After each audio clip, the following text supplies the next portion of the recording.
or visit windownation.com.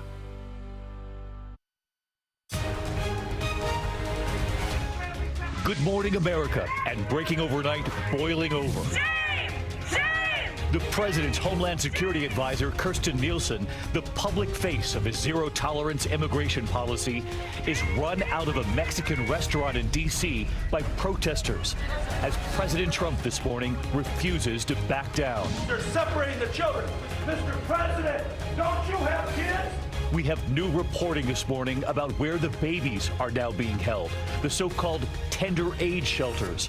And what we're now learning about that 6-year-old girl seen in this photo with her mother, heard on that heartbreaking recording. And what the Pope just said about all of this moments ago.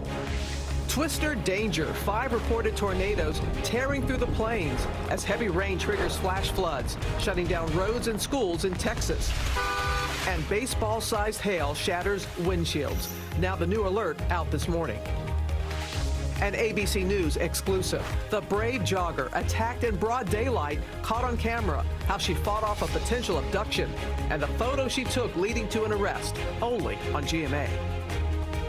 Try it before you buy it. Your exclusive first look at Amazon's new Prime Wardrobe. Bringing the dressing room right to your living room. How it works, your sneak peek first on GMA. And Soft Brawl, the wild fight erupting at a kids' game. Why did these parents and coaches start pummeling each other? Live in Times Square, this is GMA with Robin Roberts, George Stephanopoulos, and Michael Strahan. And we do say good morning, America. Great to have you with us this Wednesday morning. And so let's begin with that battle over the border.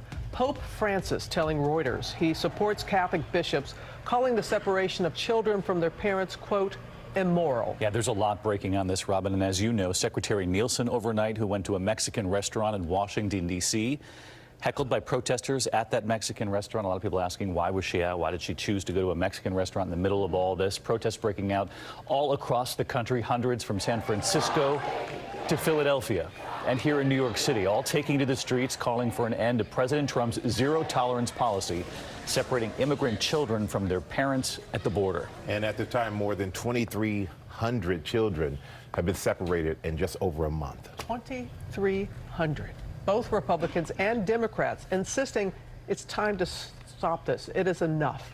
President Trump meeting with Republican lawmakers on Capitol Hill. Our senior White House correspondent, Cecilia Vega, tracking all the latest for us. Good morning, Cecilia. It was a late night last night. Robin, good morning to you. The president is punting to Congress on this one, saying only they can stop separating these families with a sweeping fix to immigration. But members of the president's own party say this is simple. He can stop this himself with a single phone call. This, as the criticism of this administration is growing louder by the day, with many accusing them of using these children as pawns. In the nation's capital overnight, We call on you to end family separation. the woman who has become the public face of the White House's family separation policy, trying to enjoy dinner at a Mexican restaurant. In a Mexican restaurant, of all places! Instead, Homeland Security Secretary Kirstjen Nielsen run off by chanting protesters. If kids don't eat in peace, you don't eat in peace! In Dallas, Texas, this Republican congressman shouted down at his own town hall. Do you agree that we need to take care of those children? We are taking care of those children. Your tax dollars. And on Capitol Hill, some Democrats shouting at the president as he walked through the halls. They're separating the children. Mr. President, don't you have kids? One lawmaker playing that clip of wailing children. How do you submit the cries of innocent children to the congressional record? I don't know how you do that, but you can hear it. Another in tears. Child internment camps. That's what I said. Child internment camps. What country is that? This is the United States of America. And it's not just Democrats. The president's own party unanimously agreeing it's time to stop separating families. All of the members of the Republican conference support a plan that keeps families together while their immigration status is determined. But even in the face of growing opposition, President Trump is not backing down. I don't want children taken away from parents. And when you prosecute the parents for coming in illegally, which should happen, you have to take the children away.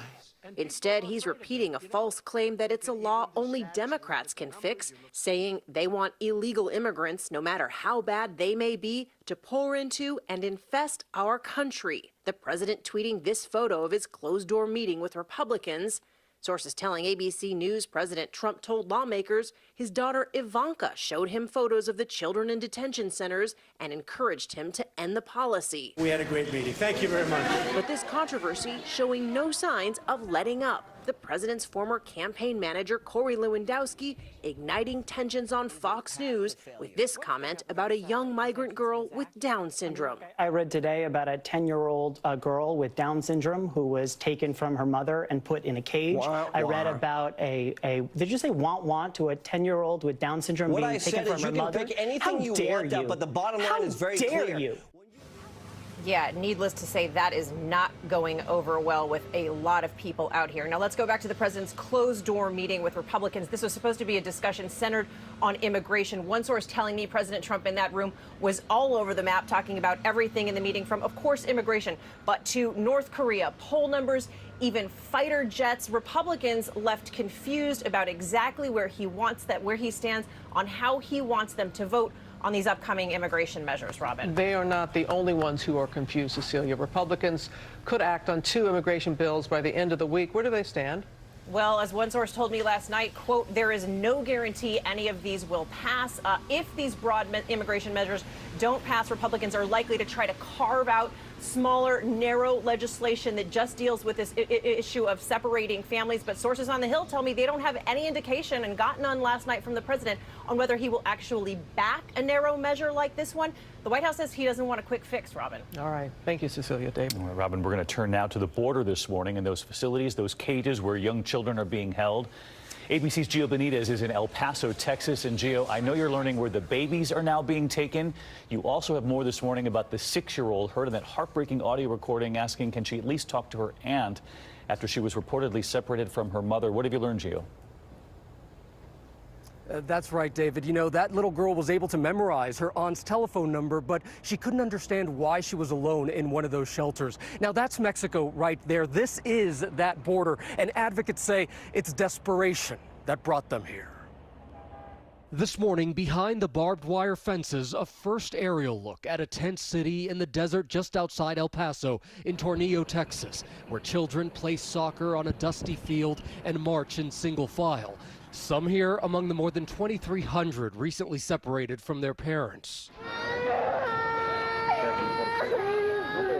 And this morning, those haunting cries, reportedly from young children taken from their fathers and mothers just hours earlier, sparking even more backlash.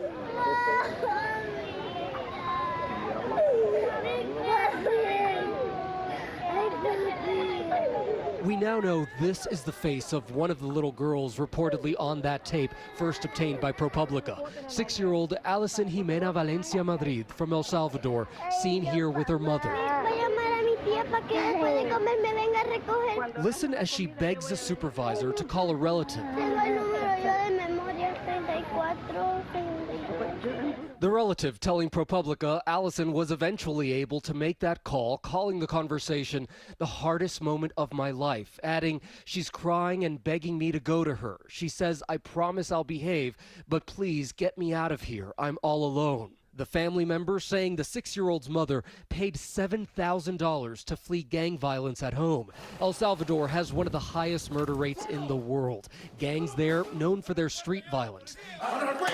In 2016, ABC News went there to see what's happening firsthand. One boy showing us his gunshot wounds, saying gang members burst into his family's apartment one night, opening fire.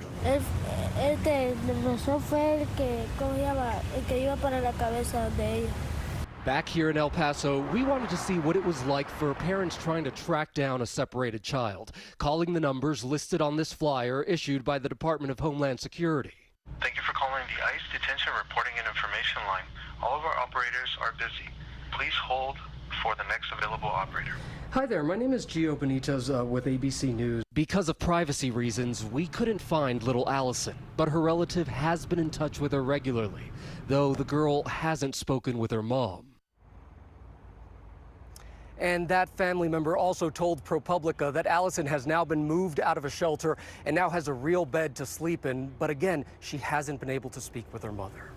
All right, well, let's hope that that happens soon. In the meantime, Gio, I know you're also learning where the babies are being taken, these so-called tender age shelters now. Yeah, that's right, David. There's 3 shelters that they've now set up. These are for toddlers, very young children, also children with special needs. Many questions this morning about what's happening there, about what these are about, these tender age shelters. But they do tell us that they have well-trained clinicians there, David. All right. I know you're going to stay on this throughout the day, Gio, for us. We'll see you on World News Tonight. Michael? All right. Thank you, David. We're going to turn now to that severe weather slamming the plains.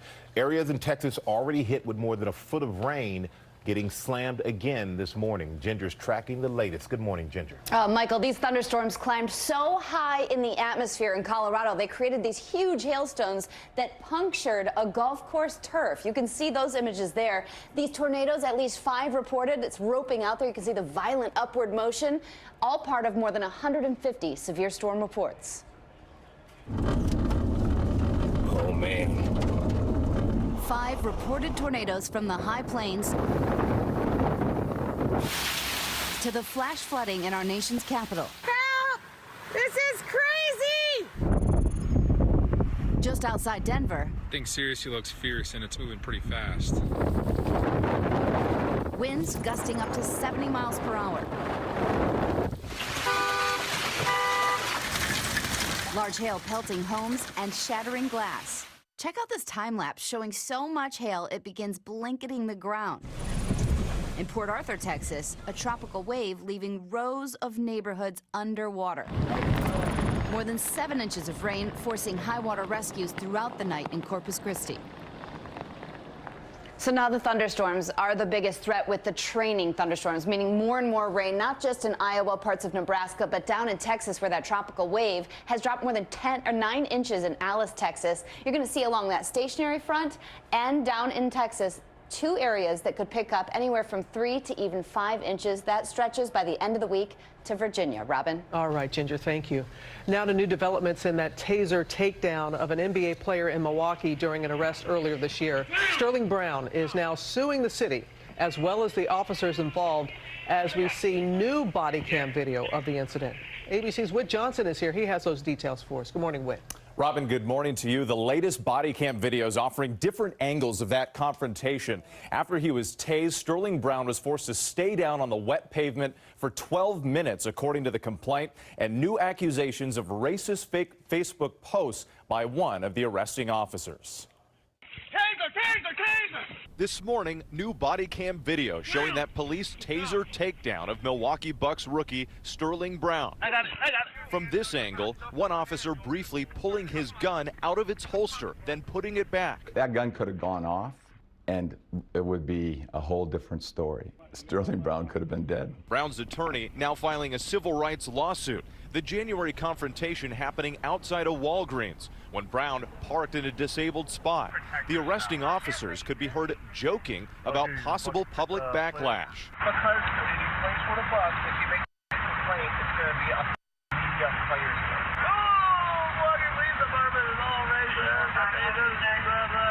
The complaint pointing to alleged racist Facebook posts by one officer, who Brown's attorney says also wrote, "Nice meeting Sterling Brown of the Milwaukee Bucks at work this morning. LOL. Stubbing on my ankle for what? The officers say they used the taser because Brown was aggressive and resisting, despite video at one point showing him standing calmly with hands in his pockets. Brown sharing his story with our Robin Roberts. What we can do is just keep fighting, you know, keep bringing attention, keep putting pressure on the police departments and the officers and, you know, the mayors and everybody to try to make change. And Brown was given a parking ticket but never charged with a crime. 3 of the officers involved were suspended, and the Milwaukee police chief apologized to Brown. When I sat down with him to do that interview, we didn't have this new video. Yeah. The video that we had before was bad enough, but this new video is just more chilling and just really stands up to what he was telling us. And that's why they say the apology wasn't enough. They think this lawsuit will really send a message to other departments. And that's what he's hoping as well. All right, Whit, thanks. Thanks, Whit. All right, thank you, Whit. And now to chaos at the airport. Hundreds of people stranded in North Carolina for days. Well, they're waking up there again this morning after thousands of flights were canceled because of a computer glitch. ABC's David Curley has the latest. And David, are these people any closer to finally flying home? The short answer is yes, Michael, but it is going to be another very difficult day for thousands of flyers on American Airlines going through Charlotte. This is the scene American Airlines is trying to fix. Frustrated passengers sleeping in the Charlotte airport. Every time they book us, wait about a half an hour and it's canceled. So it's been rough. It's been a couple of hundred up to 1,000 passengers sleeping in that airport each night since last Friday. Flight cancellations affecting more than 125,000 passengers stranded by computer glitches. She has to be at work. She had to call in. We lost a day of pay. Driving some to tears and leading another furious passenger to break an airport window. It's been horrible, just horrible. At least 2,500 flights have been canceled since last Thursday. Bags separated from their owners piling up. All because of two computer glitches with the American Airlines owned subsidiary, PSA. It's not a cybersecurity issue, it is a hardware IT applications issue. Filing flight plans or releasing a flight taking hours instead of seconds, meaning that for days, planes and passengers were barely moving. So about 100 flights are being canceled today, so that's about 80% of their flights will go today. They say, Michael, 100% by tomorrow. And that's good news for those who are stranded. And David, as summer travel heats up, there are new TSA screening measures that are going into effect soon. Right, the airlines are starting to confirm this for us. It has to do with powders that you'll get scrutinized as you go through security. But this is a large amount of powder, about the size of a soda can or a water bottle. It's something that TSA is concerned about. They'll be announcing that they're going to be looking for it as you go through the security lines. All right, David, thank you so much. Safety is always first. Absolutely. All right, so there's this video we played last night in the news. I haven't heard the end of it. Right. I've been texted by friends, Twitter blowing up over this. So here's the deal. It's a school receptionist at North Carolina High School. We all remember what it was like to make it to the last day of school. Oh, boy. It's her job to ring the bell, say the buses are here. Take a look. 3 o'clock, y'all, at 3:15, that's official. So she begins to play the music here, right? Says it's official. Says it's, I know, she's ready. Yeah, she knows. This is Regina Ballard right here. Come on, bring it. Damn, bring it.